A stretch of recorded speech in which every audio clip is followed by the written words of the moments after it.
नमस्कार मित्रों, आज अपनी नॉलेज सीरीज नंबर 11 में आपका स्वागत है। आज हम बात करेंगे एमएसएमई के रजिस्ट्रेशन के बारे में, साथ में उसके फ़ायदे क्या क्या, उसके साथ एडवांटेजेस है उसके बारे में, और आत्मनिर्भर अभियान के अंतर्गत गवर्नमेंट ऑफ इंडिया ने भारत सरकार के द्वारा जो एमएसएमई के लिए लोन के लिए जो स्कीम दी गई है उसके बारे में चर्चा करेंगे। सबसे पहले आधार उद्योग निकाल के हम लोग एमएसएमई के अंडर में रजिस्ट्रेशन कर सकते हैं। एमएसएमई के अंदर रजिस्ट्रेशन के लिए जो मर्यादा 100 करोड़ के अंदर की टर्नओवर की थी, उसे रिसेंट में ही 250 करोड़ तक का किया गया है। तो 250 करोड़ तक की जो टर्नओवर है, वैसी सभी कंपनियां एमएसएमई में रजिस्ट्रेशन कर सकती हैं। आधार उद्योग कैसे निकालना है, उसके लिए क्या क्या डॉक्यूमेंट चाहिए, वो गूगल पे बहुत इजीली अवेलेबल है। So you can find out on the Google itself. अभी बात आती है एमएसएमई के रजिस्ट्रेशन के फायदे क्या क्या हैं। तो सबसे पहले कोलेट्रल फ्री बैंक लोन ले सकते हैं। बैंक लोन अपने को कोलेट्रल फ्री मिलेगी आत्मनिर्भर भारत अभियान के तहत। सेकेंड है सिक्योरिटी डिपॉजिट वेवर होती है गवर्नमेंट कॉन्ट्रैक्ट्स में, सिक्योरिटी डिपॉजिट रखने की आवश्यकता नहीं है। तीसरा पॉइंट है reduction in rate of bank interest charge by the banks. जो ब्याज अपने को पड़ता है, बैंक द्वारा चार्ज किया जाता है, उसमें से अपने को कटौती आती है। और चौथा है प्रोटेक्शन पॉलिसी ऑफ पेमेंट।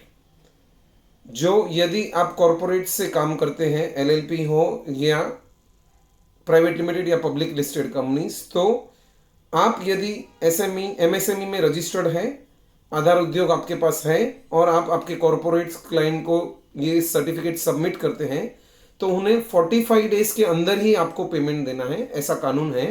यदि लेट होता है तो उनको 12% interest after 45 days they have to pay interest on the balance amount outstanding. So ये एक प्रोटेक्शन स्मॉल और मीडियम एंटरप्राइज के लिए गवर्नमेंट ने जारी किया है एमएसएमई एक्ट के तहत।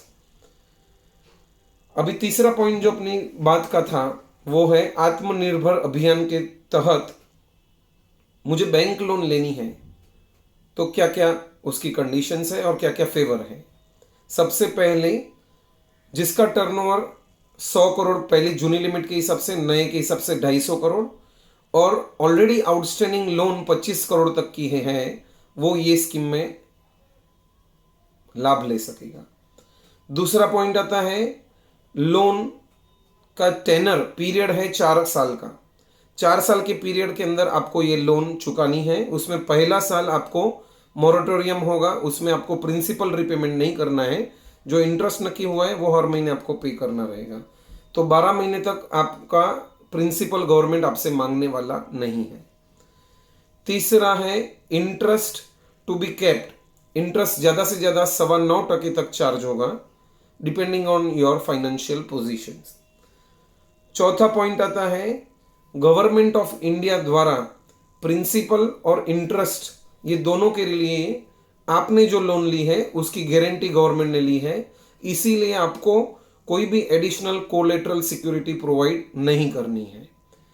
कोई भी जात का आपको प्रॉपर्टी मॉर्गेज करने की आवश्यकता नहीं है और कोई भी गारंटी फी या मॉर्गेज फी आपको भरनी नहीं है, ना ही कोई प्रोसेसिंग फी देनी है।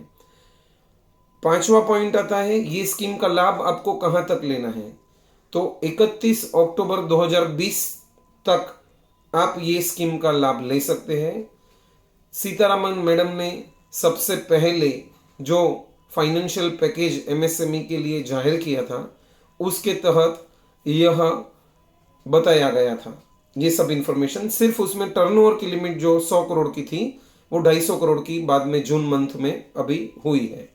इसके अलावा सब कंडीशन सेम है। सबसे इंपॉर्टेंट है कितनी लोन मुझे मिलेगी।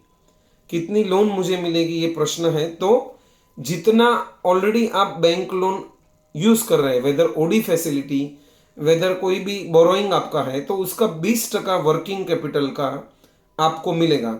यदि आपका टर्नओवर 10 करोड़ है, आप 1 करोड़ की ओडी फैसिलिटी यूज कर रहे हैं, तो 1 करोड़ का 20% यानी 20 lakh rupees you will be eligible to use this new MSME loan under Atmanirbhar scheme announce by the central government.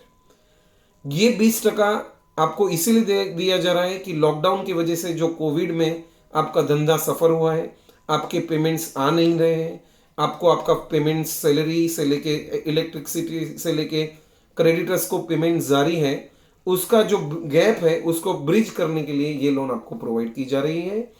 1 साल तक उसका रिपेमेंट नहीं है, प्रिंसिपल का इंटरेस्ट भरना पड़ेगा। और ये लोन एक बता दूं इंपॉर्टेंट कि ये लोन आपका नॉर्मल लोन ओडी फैसिलिटी जो 8 सवा 8% के बीच अभी अलग अलग बैंक पास कर रही है, उससे 1% अंदाज 1 से 1.25% आपको महंगी पड़ेगी। तो ये लोन लेना या ना लेना, कितनी ज़रूरत आपको है, कितना धंधा आपका आगे होने वाला है, उसके मुताबिक आप आपका निर्णय खुद ले सकते हैं। Thank you very much.